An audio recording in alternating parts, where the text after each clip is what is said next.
Bom, hoje a gente vai ver então como que a gente calcula a pressão sonora a partir das formas modais e da distribuição de modos que a gente calculou para a nossa sala. Ah, Até aqui a gente viu como calcular as formas modais para uma sala retangular de paredes rígidas, ou se a gente tiver um método numérico a gente pode calcular formas modais, mas a gente não viu como que fica a pressão sonora. As formas modais não são iguais à pressão sonora. E a gente precisa entender essa diferença, embora elas deem uma boa noção de como que pressão sonora vai ficar ah, a partir das formas modais. Tá? Bom, então esse psi é a nossa forma modal, e eles podem ser calculados, a gente pode calcular diversos modos, e cada modo vai ter a sua própria forma modal. Uma importante propriedade dessas formas modais é que elas são ortogonais. Simples que quando a gente tira a integral de volume do produto delas, ou a gente vai ter uma constante aqui quando esse n for igual ao m, ou seja, quando a gente estiver falando do mesmo modo, ou ela vai ser zero, quando a gente estiver falando de modos diferentes. E a gente pode usar essa propriedade de ortogonalidade para calcular a pressão sonora. A derivação por meio desse método em si, eu não vou fazer aqui no vídeo, porque acho que não faz sentido, ela é bastante complicada e acho que vai ser muito contraproducente. No entanto, vocês encontram ela no livro de acústica de salas e em vários outros livros, e de um jeito bem compreensível. Mas eu acho que entender a pressão sonora em si é super importante para a gente ser capaz de fazer um bom projeto e para a gente entender como que o som se comporta na sala, na faixa de baixas frequências. Então, a gente parte dessa ortogonalidade entre os modos e a gente precisa entender que a equação de Helmholtz que a gente usou para calcular as formas modais não tinha o termo fonte. Então, a gente tinha aqui do lado direito da igualdade o zero. Agora, a gente vai incluir o termo fonte, que vai ser representado por essa velocidade de volume. Então, nas nossas derivações e todas as equações que vão aparecer nessa aula, o R0 representa onde está a minha fonte, qual é a coordenada que está a minha fonte sonora. E o R representa a coordenada do meu receptor. Então, no final das contas, eu vou ter uma função de transferência, uma função resposta em frequência, da fonte em R0 para o receptor em R, certo? E o QR0 ele representa a radiação da fonte. Na verdade, ele vai ser uma velocidade de volume, que vai ser dada em metro cúbico por segundo, certo? Bem, usando a equação de Helmholtz aqui com o termo fonte e a ortogonalidade, as propriedades das formas modais, a gente chega, a nossa primeira parada é nessa expressão aqui. Né? Então, essa expressão aqui é a FRF, a função de transferência, da fonte para o receptor, da fonte em R0 para o receptor em R. E ela é dado essa expressão aqui, ela é um somatório de n igual a 1 até infinito, que corre aqui nas formas modais. Então a gente vai somar a contribuição de todas as formas modais, certo? O K0 está relacionado com a frequência na qual a gente quer analisar essa FRF. Então, por exemplo, se eu quiser analisar essa FRF em 1000 Hz, eu tenho que plugar aqui o 1000 Hz, o número de onda para 1000 Hz. E o Kn é o número de onda da forma modal. Então, a gente vai ter infinitos modos na sala, cada modo vai ter uma frequência modal e, portanto, cada modo vai ter um número de onda modal, certo? Então, K0 é o número de onda da frequência que eu estou analisando e Kn é o número de onda da frequência modal dentro aqui do meu somatório. Então, a gente tem dentro do somatório formas modais no receptor e a gente tem aqui uma integral de volume da forma modal na fonte multiplicada pela velocidade de volume da minha fonte. Tá? A gente já vai simplificar essa expressão aqui. Tá? Esse termo, que é zero, é um termo que representa então a radiação da fonte, e se a gente conhecer bem a radiação da fonte, a gente pode usar essa integral de volume para calcular exatamente a pressão no receptor.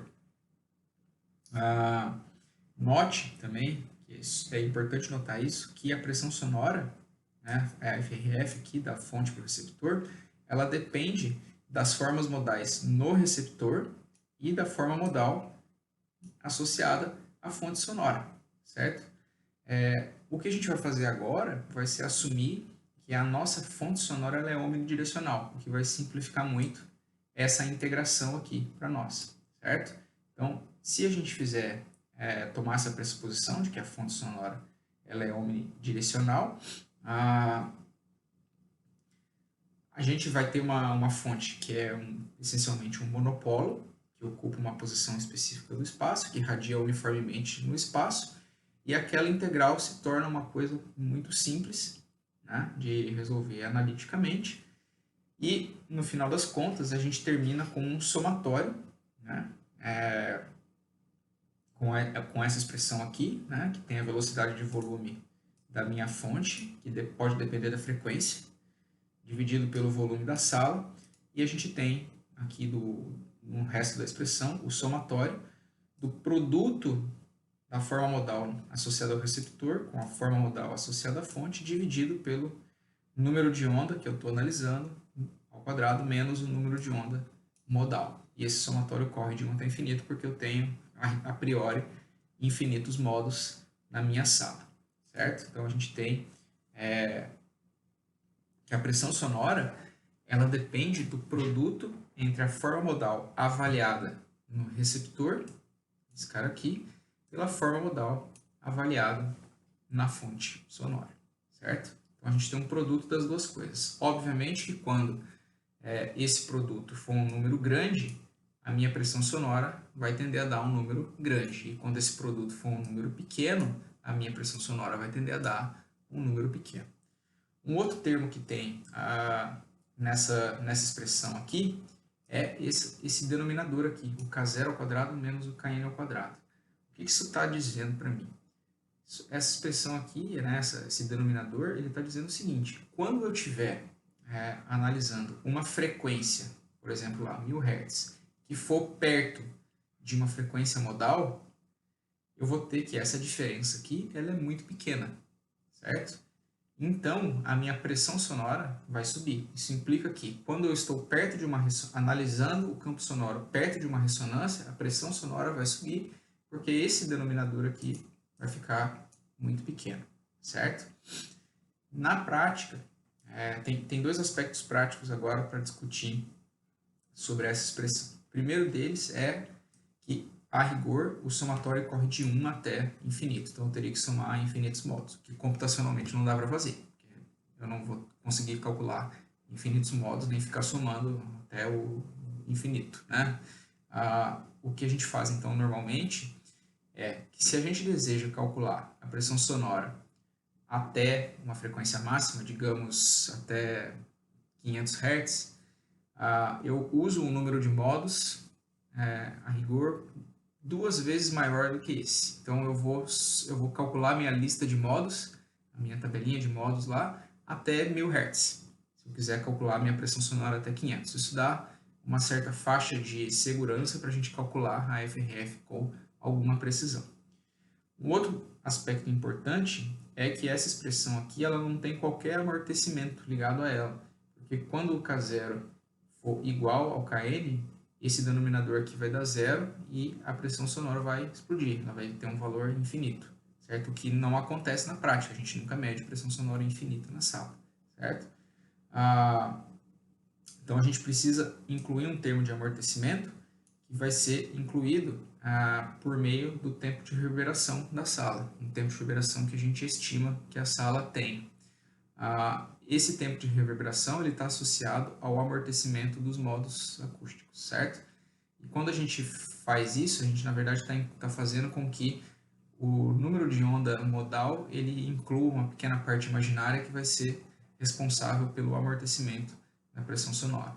Então, quando a gente tem isso, a gente vai ter essa expressão aqui, né, agora, que ela é igualzinha, a única diferença é que aparece esse último termo aqui de amortecimento, certo? Que está ligado a esse eta aqui, que é 6,91 dividido pelo tempo de reverberação. Então, o que essa expressão está me dizendo é que quanto menor for o meu tempo de reverberação, mais amortecido vai ser esse termo. Quanto menor é o tempo de reverberação, mais amortecimento eu tenho na sala. E, portanto, quanto mais amortecimento eu tiver na sala, quanto maior for esse eta, menor vai ser a minha pressão sonora, certo? Então, quanto mais eu amorteço a sala, quanto mais eu coloco absorção em baixa frequência na sala, menor vai tender a dar a pressão sonora que eu estou medindo na sala. E a gente vai ver alguns efeitos que causados por esse amortecimento logo mais, certo? Bom, um aspecto que a gente precisa entender é como que um modo interfere no outro, ou como que um conjunto de modos interfere na função resposta em frequência que a gente está calculando. E o termo correto para isso é superposição modal. Será que a gente pode assumir que a pressão sonora em uma dada frequência depende apenas de um modo? E a resposta para isso é absolutamente não. Por isso que a forma modal e a pressão sonora são coisas diferentes. A forma modal, ela diz respeito a apenas um modo, e a pressão sonora, ela diz a influência do conjunto de modos no valor da pressão sonora. E o que acontece na prática, né? A gente tem aqui, esse gráfico, ele ilustra esse efeito de superposição modal. Tá? A curva em preto, está desenhado aqui, é a FRF da sala numa faixa de frequência aí bem curtinha, que vai de 20 até 70 Hz. Tá? As curvas em cinza, elas são as respostas em frequência dos modos individuais, certo? Avaliadas ali na posição do receptor. Então, o que vocês observam, né, é que notem só, por exemplo, o que acontece aqui nessa faixa contida entre essas duas linhas aqui tracejadas, né? A gente tem dois modos, basicamente, ou duas ressonâncias nessa faixa aqui de frequência. Essa é a primeira ressonância e essa segunda ressonância aqui, certo? E a gente tem uma série de modos, né, contribuindo aqui para essa pressão sonora, para essa FRF em preto. Primordialmente, o que a gente observa é que a gente tem associada a essa ressonância essa curva cinza aqui, né, que segue bem o pico dessa ressonância, e a segunda ressonância a gente tem essa outra curva cinza aqui que segue bem o pico dessa ressonância, certo? Agora, notem o seguinte, que a gente tem a amplitude dessa forma modal aqui é super alta, exatamente nessa frequência aqui, que é a frequência do modo. Então, essa ressonância ela é primordialmente causada por esse modo. Agora, note só o que acontece aqui no meio, né? No meio a gente tem um pequeno calombinho aqui, né? E não tem nenhuma ressonância associada a esse calombinho. Tudo que a gente tem é o resquício desse modo, né? Que contribui aqui para essa segunda ressonância nessa faixa, e esse resquício aqui, que é o resquício da primeira ressonância na faixa, mais um pequeno modo aqui que tem uma energia bem pequena, né, que contribui para esse calombo aqui, e mais todos os outros modos, certo? Então, se a gente pega esse calombo aqui, a gente tem a contribuição desse modo, desse outro modo e de todos os outros modos. Então, cada frequência na sala, ela é composta por uma combinação de todos os modos, né, e não por apenas um modo. Claro que exatamente em cima de uma ressonância, que a gente mede aqui na curva preta, a gente tem uma contribuição majoritária do modo que cria aquela ressonância, mas ele não é o único contribuinte. Vocês podem observar que nessa frequência aqui, aproximadamente ali em torno de 40 Hz ou algo do tipo, né, a gente tem a contribuição do modo principal, mas tem a contribuição do resquício desse modo desse modo que tem pouca energia e assim por diante, certo? Por isso que a gente tem na expressão um somatório, né? Cada frequência que a gente analisa, a gente soma todos os modos, né? E aí, claro, quando a gente quando a gente passa por uma frequência modal que é perto da minha frequência que eu estou analisando, se existir essa frequência modal, aí a pressão sonora vai dar um valor alto, certo? É isso que expressa esse conceito de superposição modal. Então, a pressão sonora é o conjunto de todos os modos. E aí, claro, na ressonância, o principal contribuinte é exatamente o modo que cria aquela ressonância, certo? Beleza. O que a gente pode fazer agora, então, é simular alguns cenários e ver o que acontece com a FRF. E a gente já fez um cenário desses na aula passada, nas aulas passadas. Essas FRFs aqui, né, comparando uma sala com boas proporções e uma sala cúbica, né, nós mostramos isso, o efeito de ter boas proporções, que distribui a energia do modo aqui no espectro, dos modos no espectro, né, o que é absolutamente benéfico e a gente quer fazer isso, né. A gente mostrou e esse cálculo foi feito exatamente com essa expressão que a gente está mostrando, né, estamos discutindo nessa aula. Tá? Uma coisa importante, né, é que a fonte ela está na quina da sala, certo? E na quina da sala, a gente pode lembrar que para a nossa sala retangular de paredes rígidas, a gente viu que todos os modos nas quinas da sala, eles têm a forma modal assume um valor máximo, certo? Então, quando a gente coloca o nosso receptor lá aqui na quina da sala, todos os modos vão ter valor máximo, né? Tanto os axiais, quanto os tangenciais, quanto os oblíquos vão ter valor máximo nas quinas, e aí a gente tem uma excitação máxima pela fonte, certo? E o receptor ele está no centro da sala, então alguns modos vão ser pegos, outros modos não vão ser pegos, né?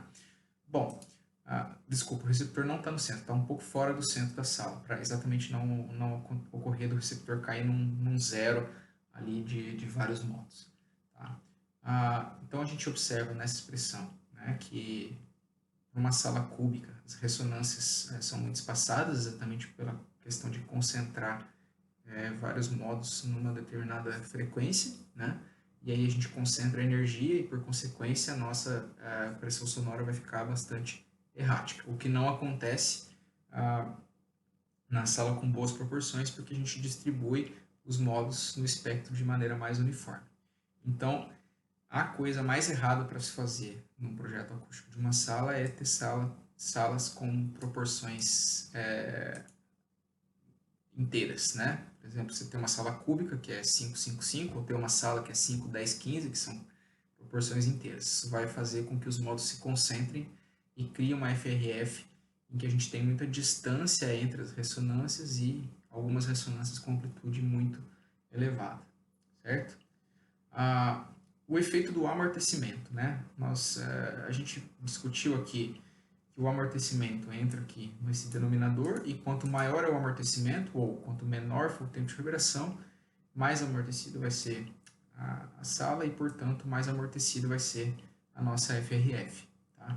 E o efeito do amortecimento, a gente tem um gráfico aqui mostrando o valor absoluto da FRF, para um tempo de reverberação de 1 segundo, naquela mesma sala ali com boas proporções, seria essa sala dessa curva cinza, e a mesma sala com tempo de reverberação de 0,4 segundos, então um amortecimento bem maior nesse caso. E o que vocês percebem aqui, né, é que a amplitude dos modos, à medida que a gente aumenta o amortecimento, ela diminui, certo?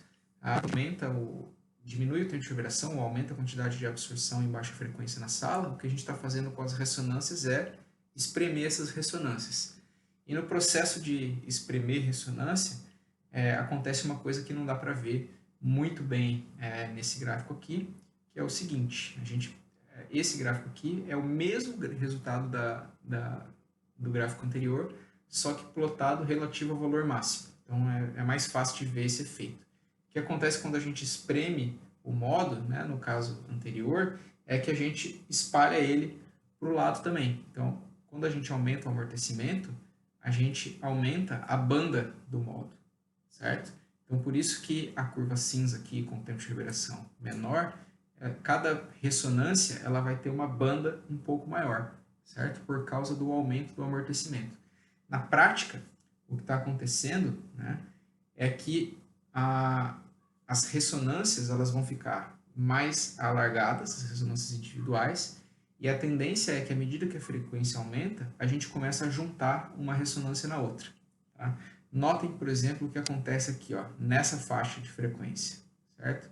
A gente tem uma série de pequenas ressonâncias acontecendo aqui, provavelmente a gente tem modos que estão interferindo um no outro, nessa faixa de frequência.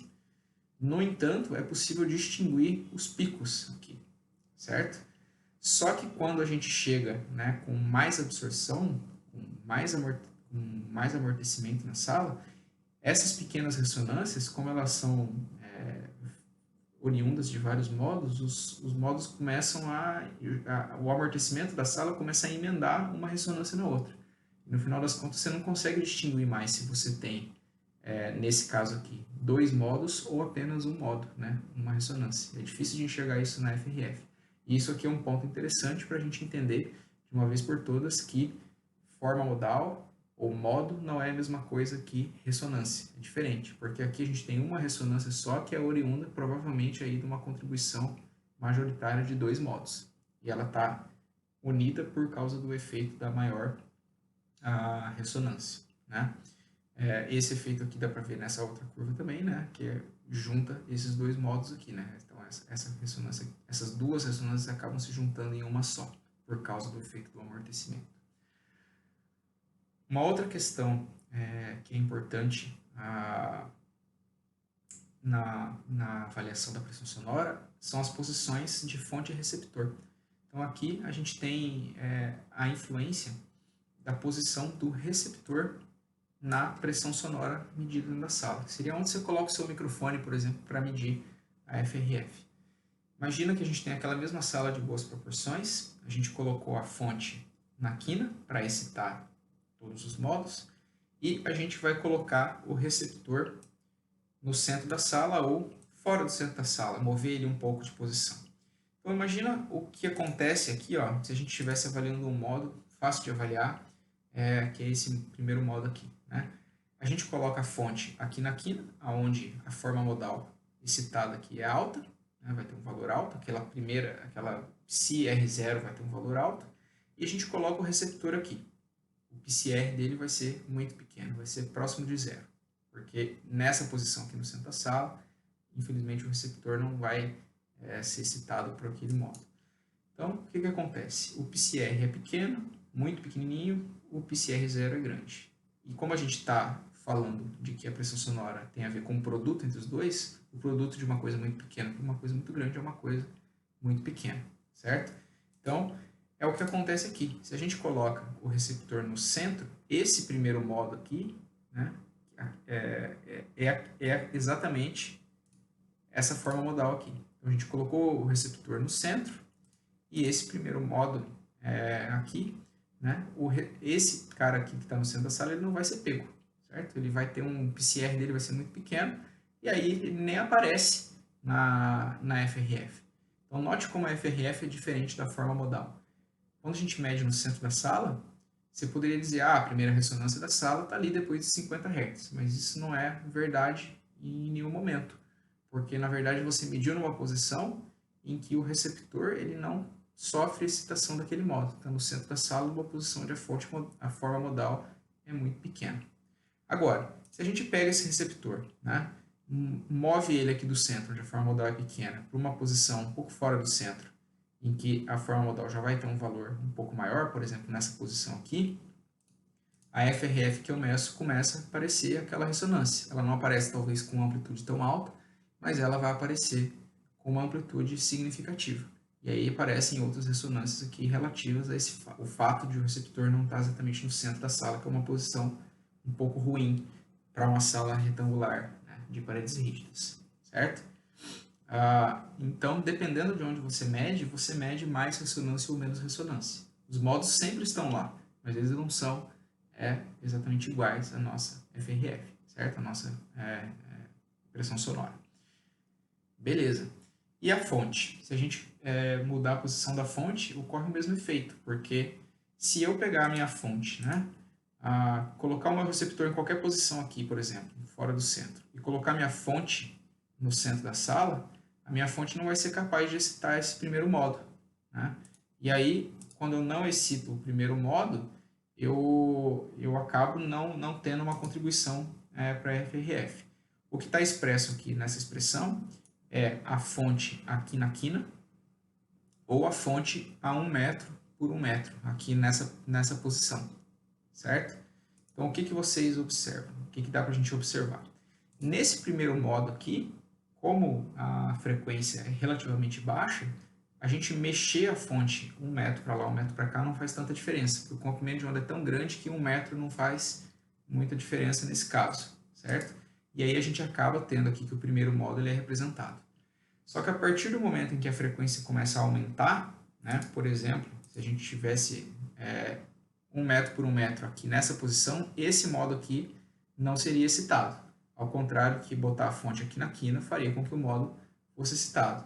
Então, quando a gente chega nessas outras ressonâncias aqui, por exemplo, né, vamos supor que seja essa ressonância aqui, né, essa quarta ressonância, a gente tem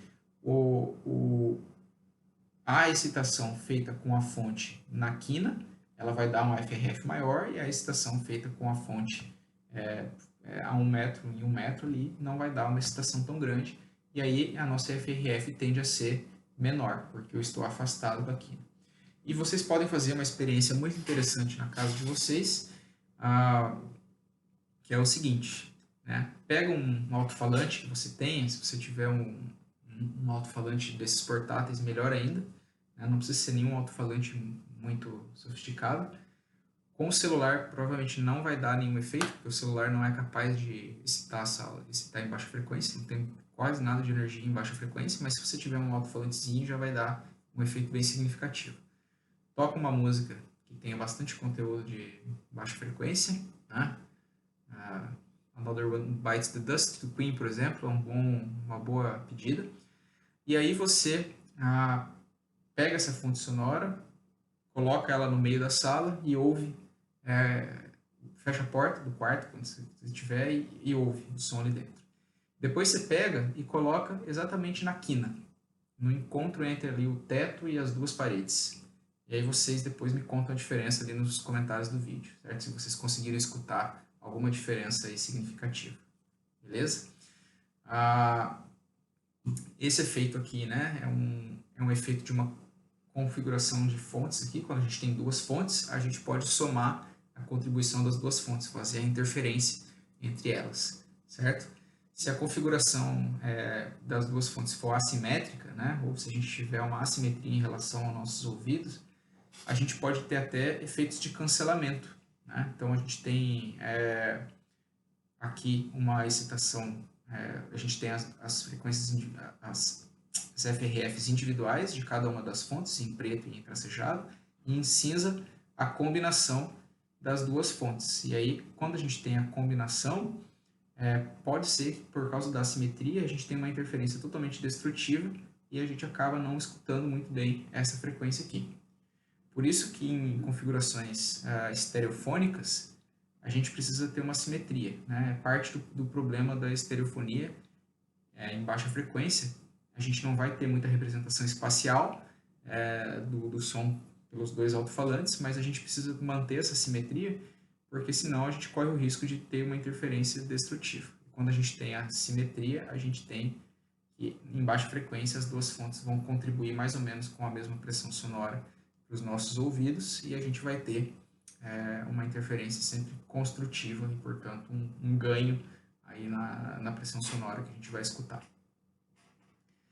E, por fim, né, a gente pode discutir o efeito de ter uma fonte sonora com velocidade de volume constante, que é essa curva em cinza, o que não é realista de forma alguma, ou a gente pode ter uma fonte com velocidade de volume variável, e essa fonte de velocidade de volume aqui é uma simulação de um alto-falante, feito com circuitos eletroacústicos, e a gente consegue calcular a excursão do alto-falante e, portanto, entender como que ele vai excitar a sala, né? Então, quando a gente tem uma fonte de velocidade de volume constante, o que acontece é que à medida que aumenta a frequência, como a gente tem mais e mais modos, o número de modos, a densidade modal vai crescendo com a frequência, a gente vai tendo mais e mais concentração de energia e a FRF, a amplitude da FRF sempre cresce, né? Que é o que aparece aqui na curva cinza, certo? E quando a gente tem uma fonte com uma velocidade de volume variável e realista, o que acontece na prática é que como normalmente Um alto-falante, no caso, ele tem uma resposta em que, em alta frequência, ele tende a decair a sensibilidade dele, por causa de um efeito de inércia do cone do alto-falante.